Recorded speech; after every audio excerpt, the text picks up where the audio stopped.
Assalamualaikum warahmatullahi wabarakatuh. Kembali lagi di channel Nippon Petualang. Jika kalian punya cerita horor lainnya, silakan kalian kirim ke IG yang ada di deskripsi. Terima kasih, selamat menyaksikan. Gunung Salak juga bukan hanya destinasi mendaki yang memukau dengan keindahan alamnya, tapi juga menyimpan kisah mistis yang menghantui pengunjung. Gimana ceritanya? Langsung saja ke videonya. Di sebuah malam yang gelap di akhir tahun, 5 sahabat, Andi, Budi, Cinta, Dita, dan Eko, memutuskan untuk mendaki Gunung Salak. Mereka memulai perjalanan pada sore hari, bertekad mencapai puncak sebelum malam. Cuaca semula cerah, namun awan gelap mulai berkumpul saat mereka mendaki lebih dalam. Sambil melewati hutan yang lebat, suasana semakin mencekam. Suara burung hantu dan gemerisik dedaunan membuat mereka waspada. Meski sedikit lelah, mereka terus melangkah, mengikuti jalur setapak yang tampak semakin menurun ke arah jurang.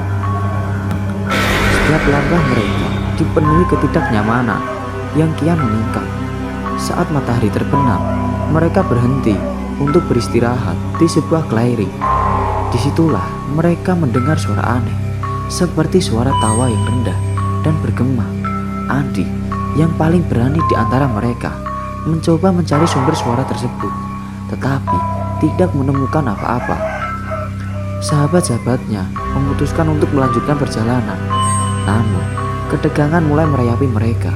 Ketika malam tiba, kabut tebal turun, menutupi jalur pendakian. Dalam suasana yang semakin gelap, mereka mulai merasakan seperti ada yang mengawasi. Dan tak salah lagi, saat di tengah kegelapan, mereka melihat sosok hitam besar yang bergerak cepat di antara pepohonan.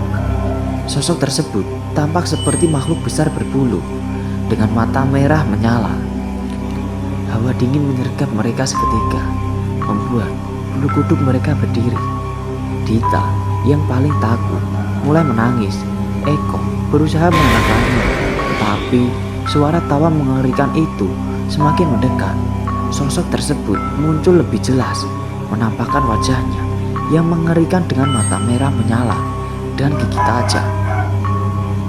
Itu adalah Gendruwo, makhluk gaib yang konon menghuni hutan-hutan di Indonesia. Dalam kepanikan, mereka berlari menuju jalur yang sama sekali tidak mereka kenal. Gendruwo mengikuti mereka dengan kecepatan yang menakutkan, seolah tidak peduli dengan rintangan di jalur yang rumit. Dalam keputusasaan, Andi menyarankan untuk bersembunyi di gua kecil yang mereka temukan secara tidak kebetulan. Di dalam gua yang sempit, mereka duduk dalam kegelapan, berusaha menenangkan napas mereka. Suara tawa dan langkah-langkah berat Gendruwo terdengar jelas di luar gua. Momen-momen menegangkan berlalu dan suasana menjadi tenang. Mereka berharap makhluk tersebut pergi, namun mereka tidak berani keluar.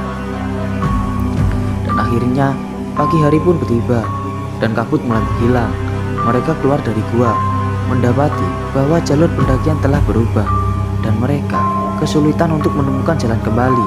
Dengan hati-hati mereka memutuskan untuk turun gunung, tidak lagi peduli tentang mencapai puncak. Mereka bersyukur akhirnya bisa keluar dari hutan tersebut dengan selamat. Namun pengalaman mereka akan selamanya membekas sebagai kenangan yang menakutkan. Sekembalinya mereka ke desa, mereka mendengar cerita tentang seorang pendaki yang pernah mengalami hal yang serupa dan tidak pernah kembali. Mereka sadar bahwa apa yang mereka alami malam itu hanyalah satu dari banyak cerita horor yang tersimpan di Gunung Salak, tempat di mana Gendruwo dan makhluk gaib lainnya bersembunyi di kegelapan.